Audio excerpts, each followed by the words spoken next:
Bonjour tout le monde, aujourd'hui ça va être la première vidéo de ma chaîne, Échecs et Maths. Et cette chaîne aura pour objectif de vous apprendre des échecs et les techniques, les stratégies et tout. Et du coup, aujourd'hui, pour bien commencer cette chaîne, d'abord on va expliquer le fonctionnement de toutes les pièces. Et on va commencer par les pions. Parce que les pions, c'est les pièces la plus utilisée et celle que, si vous maîtrisez les pions, en général, vous gagnez la partie. Du coup, comment ça se passe? Déjà, les pions se posent sur la deuxième ligne. Et les pions, quand ils se posent là, au début, s'ils n'ont pas encore bougé, ils ont deux choix. Soit ils avancent d'une case, soit de deux. Si vous venez de commencer la partie, je vous conseille d'avancer de deux, parce que ça vous permet de gagner du terrain et voilà, de dominer le jeu. Et pour que un pion puisse manger une autre pièce, il faut que cette pièce se retrouve à la diagonale. Et du coup, la pièce, elle pourra la manger comme ça. Il y a aussi un autre moyen de manger un pion. C'est par exemple si deux pièces se retrouvent comme ceci. On pourra faire ce qu'on appelle en passant. C'est-à-dire que la pièce la mange et passe. Et du coup, celle-là se fait manger.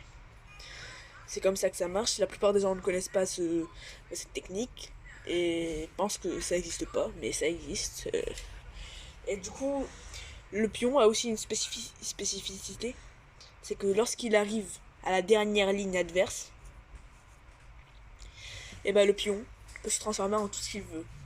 Et il y a aussi plusieurs personnes qui pensent qu'il peut se transformer quand une pièce qui est déjà morte, mais non.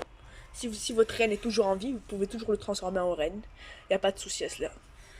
Du coup, il n'y a aucune raison de ne pas le transformer en reine si la reine est vivante. Du coup, vous aurez deux reines et vous aurez clairement l'avantage. Mais alors, le pion, qui est aussi la pièce la plus faible des échecs, à quoi peut-elle bien servir? Tout d'abord, c'est un outil de pression. Si l'adversaire se rapproche trop de vos remparts et de vos défenses, vous pourrez toujours le contrer en avançant une pièce. Ça mettra toujours la pression et dissuadera l'ennemi de s'approcher de vous.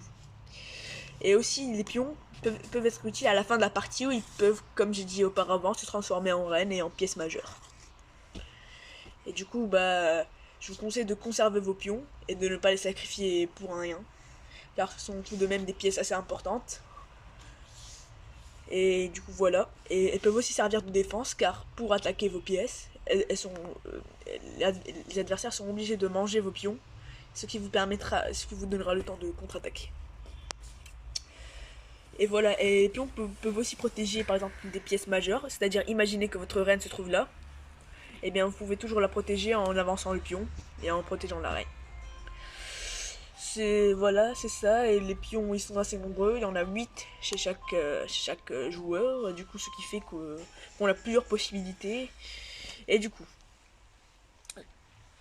Et voilà, c'est tout pour les pions aujourd'hui, et on se retrouve pour une nouvelle vidéo, et la prochaine vidéo on va parler des fous. Aujourd'hui on va parler des pions, et la prochaine fois ce sera les fous, et heureusement là on va finir toutes les pièces d'ici la fin de la semaine. Et n'oubliez pas de vous abonner, de me soutenir, c'est ma première vidéo, je viens de commencer. Et j'espère vous transmettre ma passion des échecs. Et du coup, likez, abonnez-vous, partagez, mettez des commentaires si possible. Bref, je vous retiens pas plus. Au revoir et à la prochaine.